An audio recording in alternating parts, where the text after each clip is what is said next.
Hi, to enable and disable one-handed mode on the Samsung Galaxy A34, we would need to go in the settings. Here, just search for the advanced features tab, and after that select one-handed mode. As a first step, we can enable it by tapping on this switcher, and now we can change its settings if we tap it. So, we have two options how we can enable this one-handed mode.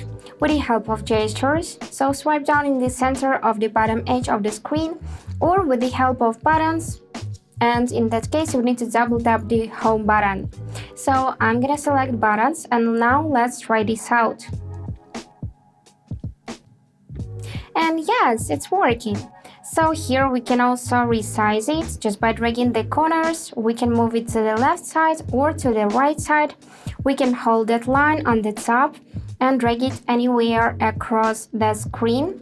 And now we can use it as we would normally do, but it would be more comfortable to use it with one hand.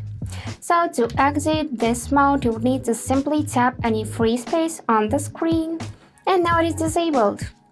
And that's it for today. Hope this video was helpful, and thank you for watching.